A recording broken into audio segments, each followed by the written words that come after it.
देखिए हर खबर यहीं पर, सब्सक्राइब कीजिए TV9 भारतवर्ष। नेपाल के प्रधानमंत्री ओली अपनी ही पार्टी में, अपनी ही सरकार में, अपने ही देश में बुरी तरह से घिर गए हैं। वहां पर बाकायदा उनकी पार्टी की ओर से बयान दिया गया है और उनकी अपनी पार्टी के प्रवक्ता ने कहा है कि ओली बेहूदे बयान दे रहे हैं। ओली के जो बयान है वो भारत के साथ रिश्ते को खराब कर रहे हैं। ये जो बयान है ये ओली की अपनी ही पार्टी से आया है। तो सुमेरा काउंटडाउन शुरू हो और गया है। ऐसा कहाँ होता है कि प्रधानमंत्री कोई बयान दे और आपकी पार्टी के प्रवक्ता प्रधानमंत्री को कहें कि वो बेहुदा बयान दे रहे हैं, वो ऐसा बयान दे रहे हैं जो उन्हें नहीं देना चाहिए। ये बयान ओली की पार्टी के प्रवक्ता की तरफ से दिया गया है। तो सोचिए क्या हालत हुई है इस बयान के बाद। लेकिन ये बयान क्यों दिया, किसकी शय पर दिया, ये बड़ा सवाल है। चीन की शय पर जो बयान दिया जा रहा है नेपाल के भीतर से, वो अपने आप में बड़ा सवाल है। क्यों दे रहे हैं बयान, क्या इससे हासिल होगा, चीन की चालबाजियों में फंसकर क्या हश्र होने वाला है ओली का। सबसे पहले लेकिन नेपाल से हमारे साथ संजीव कुमार सूरज जी मौजूद हैं। संजीव कुमार सूरज जी, जानना ये चाहेंगे कि ओली क्यों ये बयान दे रहे हैं जब नेपाल के भीतर से, उनकी पार्टी के भीतर से ये कहा जा रहा है कि ये बेहुदा बयान है। सबसे पहले आपके इस न्यूज चैनल में मुझे अपनी बात रखने का अवसर दिया, उसके लिए मैं आपको धन्यवाद देना चाहूँगा। और दूसरा, मैं पहली लाइन में आपका जो मैं अभी सुन रहा था उसे मैं कंडेम करता हूँ। आप जो मेरे प्रधानमंत्री के विषय में ऐसा शब्द प्रयोग करते हैं, बुद्धि भ्रष्ट, मति भ्रष्ट, ये हम लोग भी आपके प्रधानमंत्री के विषय में ऐसा शब्द कर सकते हैं। लेकिन नेपाली ऋषि मुनि का देश है, हम लोग संस्कार पर विश्वास रखते हैं, इसीलिए हम लोग अपशब्द और एक प्रधानमंत्री के बारे में कोई भी ऐसा शब्द नहीं प्रयोग करना चाहेंगे जो ये मर्यादा के खिलाफ।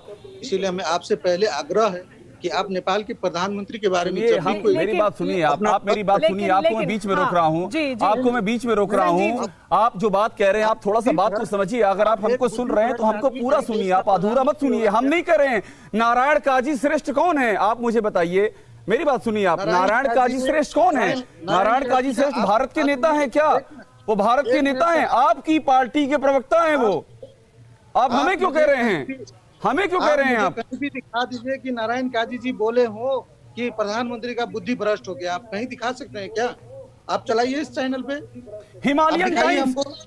नहीं, हिमालयन आपका सुनिए, मेरी बात सुनिए। जो हिमालयन टीवी है आपका, इंटरव्यू आप क्या दे रहे हैं? वो इंटरव्यू आप क्या दे रहे हैं और आप हमसे पूछ रहे हैं? और नहीं, संजीव कुमार जी, संजीव कुमार जी, उससे भी बड़ी बात सुनिए। संजीव कुमार जी, आप मेरी बात सुनिए। देखिए, आप उससे भी बड़ी बात सुनिए। यहाँ हमारे साथ जो संत महंत मौजूद है, उनकी भावनाओं को सुनिए, उनकी भावनाओं को सुनिए कि अगर ओली ये बयान देंगे कि प्रभु राम भारत में पैदा नहीं हुए, अयोध्या में पैदा नहीं हुए, नेपाल में पैदा हुए हैं, तो क्या जवाब मिलेगा? मैं अभी टॉपिक से नहीं आया हूँ, एक मिनट, मैं अभी उस क्या जवाब मिलेगा? अगर आपको कोई ये कहे कि नेपाल का अस्तित्व ही नहीं है तो आप क्या कहेंगे? एक मिनट, आपकी शुरुआती टॉपिक पे ही मैंने अपना कंडेम डाला है।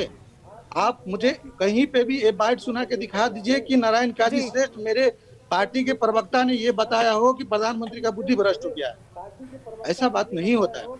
अब दूसरी बात, नहीं, उन्होंने कंडेम किया है ना बयान को, उन्होंने बयान को कंडेम किया है ना।